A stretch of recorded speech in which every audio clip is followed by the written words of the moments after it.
من و تو هم خونی بچه ایرونی خاک ما خونه ماست عاشقش میمونی وطن خاطره ها وطن نظر و دعا خاک دل دادگی و داغ دل بستگی ها یاد مردونگیاش همه لوتی گریاش خون دل ها خوردیم سر عاشق کشیاش هموطن هر جا که باشی خاک تو خاک منه اگه دل تو سینه داری واسه ایران میزنه هموطن هر جا که باشی خاک تو خاک منه اگه دل تو سینه داری واسه ایران میزنه.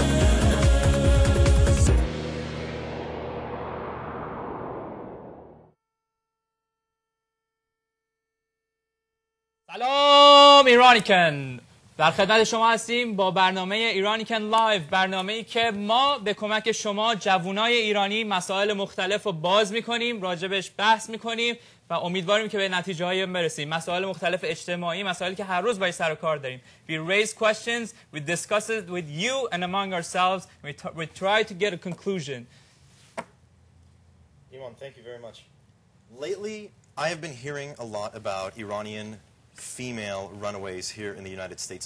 Why do we have so many Iranian female runaways, especially among, and I'm just talking about the teenage population, Iranian teenage population in America? By female, you mean girls, right? I have a lot to say to that, but let's see what the girls have to say first before we get into it. I personally haven't actually come across this at all. I've never heard of such situations, vali I can definitely understand why it would happen. I'm going to switch back to Farsi and into English constantly, it seems.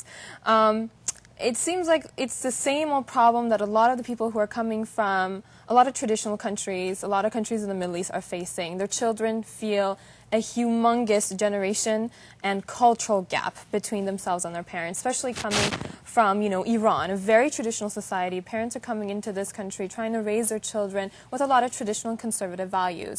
And there seems to be this humongous gap. And I think that is what most people are struggling with.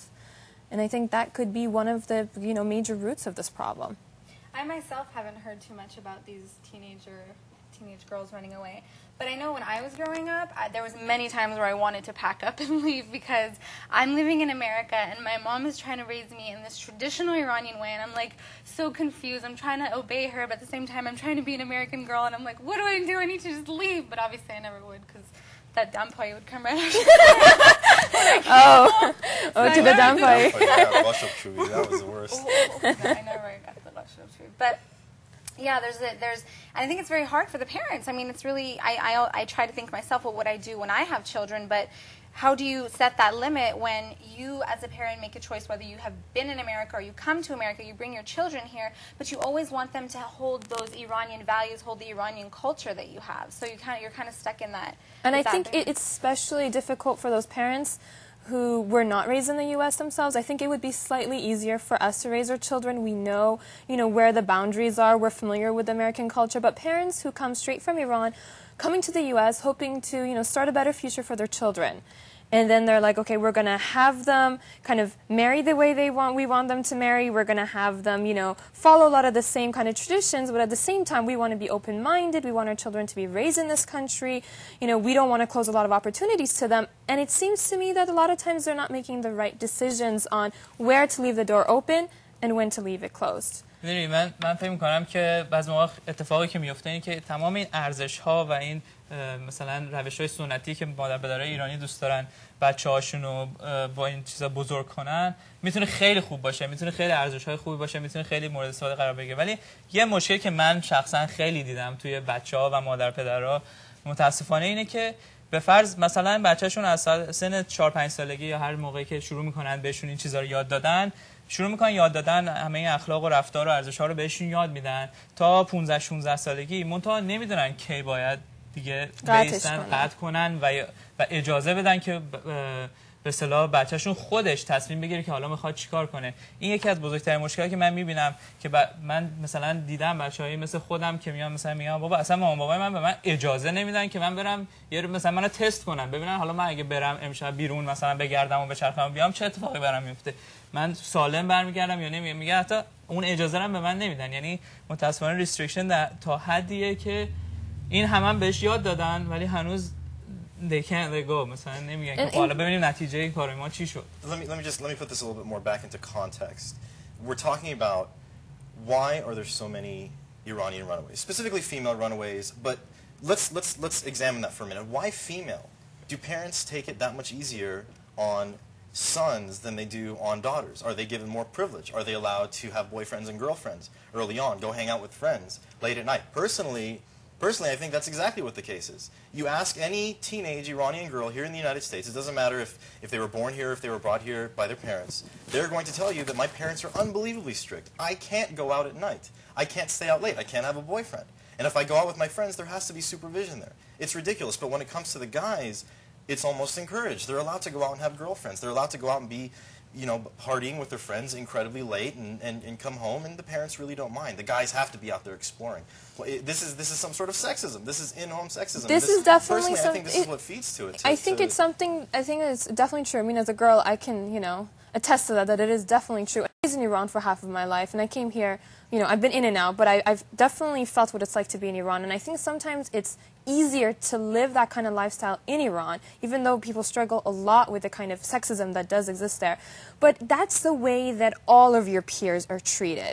So you kind of learn and you adapt to, create your own kind of entertainment within the home, all the girls together, all the guys together. The guys might go out more, the girls might be a little bit in the house a little bit more with their mehmunis and parties.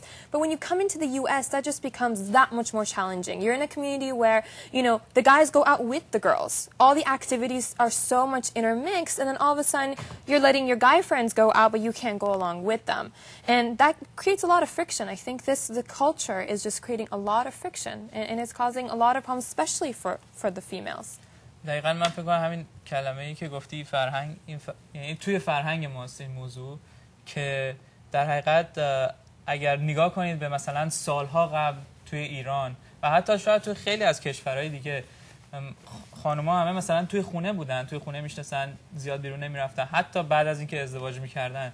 بالاخره این یه ترادیشن یا یه سنتی بوده که تو ایران شاید خیلی شدیدتر جای دیگه ولی تو همه دنیا بوده یه زمانی و بنابراین این ایدئولوژی و این طرز فکر مونده همینجوری و یکی از علتایی که مثلا پسرها خیلی راحت‌تر میتونن برن بیرون این کارا کنن بخاطر که پدر مادر فکر می‌کنن که خب این پسره، این فردا باید کارگیر بیاره، فردا باید برای خانواده‌اش نمیدونم نون در بیاره، از این حرفا. بنابراین این مجبوره که بره بیرون، آشنا بشه با اجتماع، آشنا بشه با در بیرون، بلد بشه مثلا استریت سمارت بشه به فرض که بتونه در آینده مثلا ساپورت کنه برای خانواده.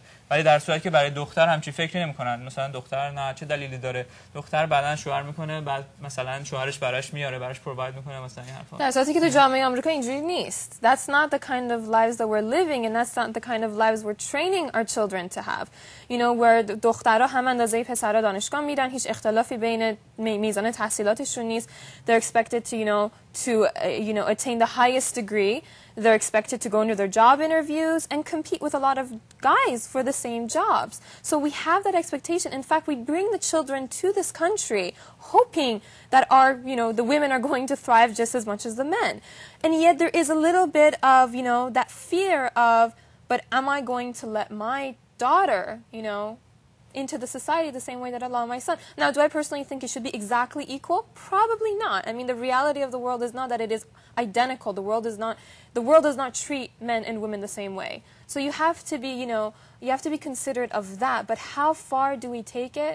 How fearful are we supposed to be of our society? I think that's something that, a lot of our parents really need to open up to and discuss with their children. No, I want to get one more perspective. Behnush, you were born and raised here in the United States. Not born, but you were raised here in the United States, so you had the opportunity to go through this like I did from the guy's perspective. Is this true?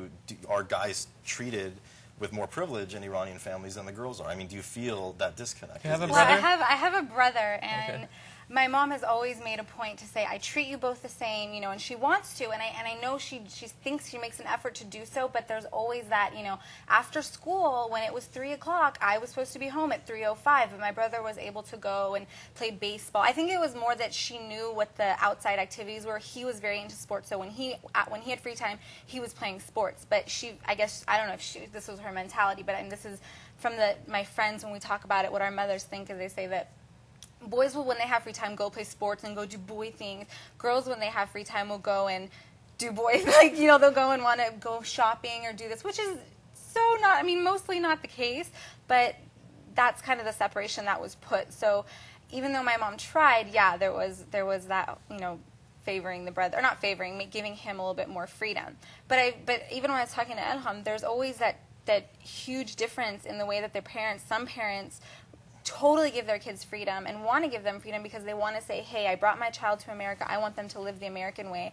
But then it's the other side where, no, I want, you know, they still have to keep that Iranian. So I don't know what point these parents are going to understand that there is a middle ground, and you kind of have to reach that, because it's causing these kids or these girls, and which you're mentioning, to hit a point where they're so frustrated and they don't know what to do, and they can't communicate with their parents because their parents either are saying, well, that's how I was raised and I was raised fine, or they're saying, you know, there's just different perspectives, and they're so frustrated and they just want to get up and leave. That causes a lot of problems, and I think that kind of gets into another point where, I mean, in my personal perspective, it's not just a disconnect between, you know, the parents and the children and the culture and everything. There's also this kind of disconnect between the expectations or the kinds of lifestyles that the parents want to have for their children. I think on the one hand, you know, they're trying to raise them traditionally, and at the same time they're trying to be very open-minded. And so I think it's the kind of decisions that they're making. I mean, personally, I think I didn't struggle as much with that, partially because I spent half of my life in Iran. Maybe those middle school critical years were spent in Iran.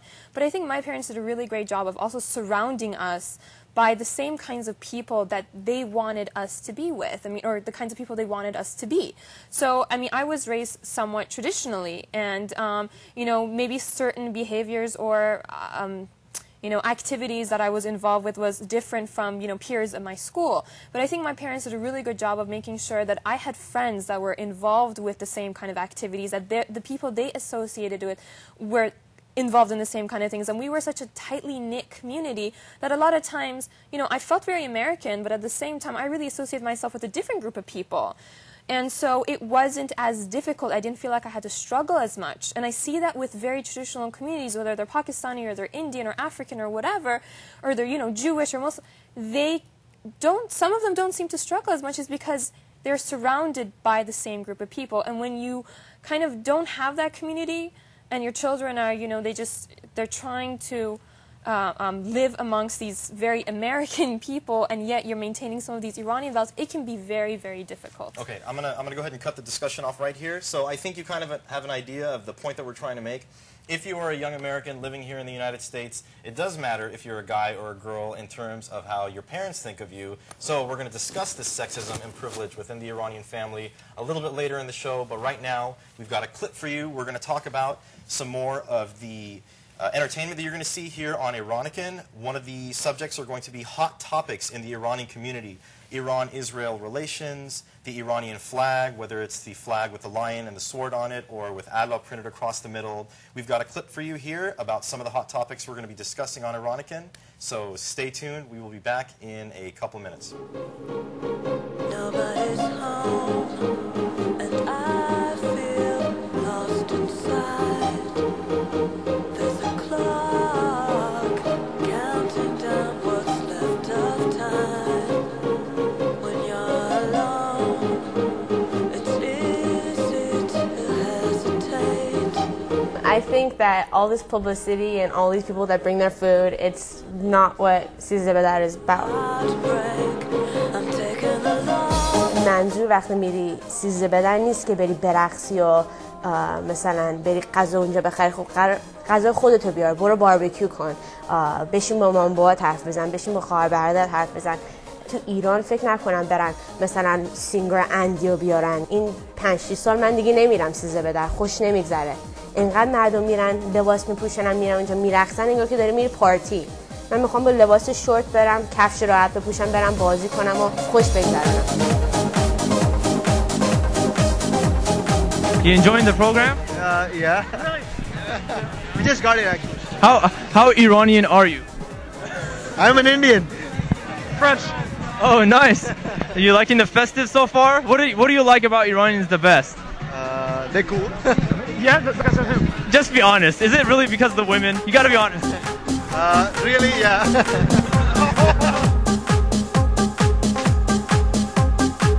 برنامه‌ات نگاه میکنم خیلی خوشم اومد. حرفات یه ذره خیلی واقعیه به خاطر اینکه پدر مادر ایرانی همیشه از بچه‌هاشون خیلی چیزا میخوان و به هیچ چیزی راضی نیستن. همیشه باید درباره بچه‌ها صحبت باشه و فکر کنم یه دلیلش که بچه‌ها همش میخوان فرار بکنن از دست بقیه اینه که به خاطر اینکه همش کامپیر میشن با بقیه. پدر هستین یا اینکه خودتون بچه خانواده هستین؟ نه من 22 سال سنمه، حدود 12 سال در آمریکا در بی‌آریا زندگی میکنم. اون وارد جمهوری اسلامی اینا شیر و خورشید خیلی people feel very passionate about either of these flags but I was interested to see که مثلا موقع ورلد کاپ هست این دوتا رو خیلی آدم کم میبینه پرچم ایران که نوشته وسطش رو میبینه که to me it doesn't make much sense یعنی اون هیچ پرچمی نیست. Why is it that fans of soccer have this new flag that they created out of the blue? Why don't they have that specific? And it's not even in Farsi. It's in English. چجوری هست که مثلا ایرانی‌ها فقط هستن که مثلا 3 تا پرچم دارن اونجا هیچ کشور دیگه نیست همه کشور دیگه یک پرچم دارن. Everybody's like, where are you from?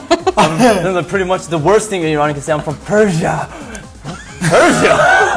Come on, you hold on. I don't see Persia playing. Next.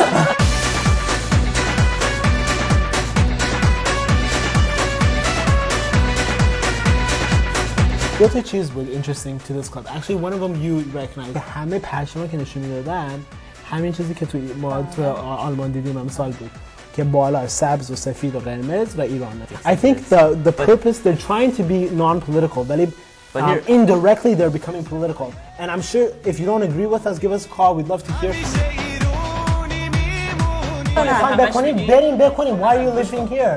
You're being hypocrites. من میگم ما باید ادوکیتورای بریم اون کشور برگردیم مردم ادوکیت کنیم و هر سوادمون رو چه داریم اونجا پیاده کنیم.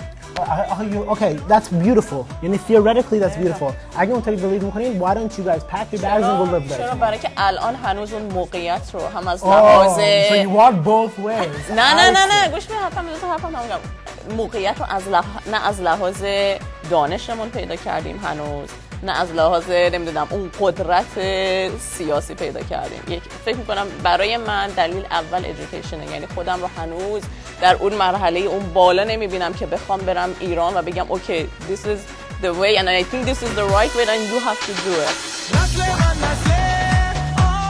خیلی بیشتر قابل قبوله حالا به هر دلیلی it's just more acceptable or it's expected که هیچ کس اون ساعتی که واقعا میگن نمیاد. چرا؟ Because you know why? کانسرت ها چرا ترقی کانسرت میزنن؟ یه فریزی هست به نام fashionably late. خیلی فکر میکنن که اگر که مثلا یه مقدار دیر برن یه ذره همچین با کلاستر cool هست. It's a contextual thing. اشتباهی یا درستش رو این غلطه and I'll tell you why. I'm not attracted to guys that pluck their eyebrows and that shave their entire body. It has nothing to do with if you're comfortable plucking your eyes بفرما برو بکن ولی به نظر من با دوستام هم چینی دارم هم کره‌ای دارم هم ژاپنی هم امریکایی هم مکزیکی ما دختر وقتی میشینیم با هم دیگه میگیم چقدر زشته. من بگم دم این خانم گرم من خودم پول موام به خودم دختر ما برن که چه فرقی با زن ندارن. ای بابا